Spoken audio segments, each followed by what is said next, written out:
আমি আমাদের মাননীয় সড়ক মন্ত্রীর কাছে আবেদন করেছিলাম আমাদের তারাকান্দার থেকে আমাদের ধুবরা হইয়া আপনার বিজয়পুর স্থলবন্দর রাস্তাটা এলজিডি রাস্তাটা রোড সাইড হাইওয়েতে এটা যাতে হস্তান্তর করা হয়।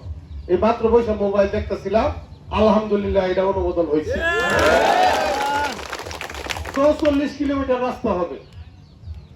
আমি ফুলপুরের এমপি টিউ সই লইছি, কারণ তারাকান্দা হইলে তো ফুলপুরের এমপি সই লাগবে, তার কাছ থেকে চায়া লইছি। আমি যদি মনে করতাম তারাকান্দা আমার দরকার কি, ওটা আমার জায়গা নাকি। আমার কথা হইলো মানুষ থেকে ঢাকার থেকে মানুষ যেসব আইব, তারাকান্দার মানুষও যদি এই সুবিধা পায়, না পাইলে তো আমার দুবারের মানুষ সুবিধা পাইত।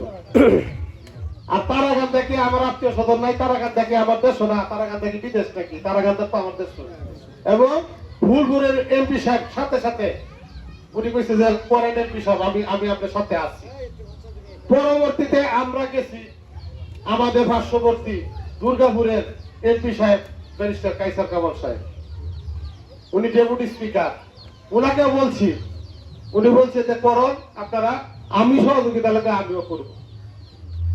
তো ইনশাল্লাহ আমরা এটার এই ৪৪ কিলোমিটার আজকে আমাদের এলজিডি থেকে রোড সাইড হাইওয়েতে আমাদের এটা হস্তান্তর হয়েছে। এই রাস্তাটা প্রশস্ত হবে, এটা অনেকদিন ধরে অনেকেই কইতাছে, অনেকেই শুনছি বলছে যে তারা এটার খালি লয়ে ঘুরতেই আছে।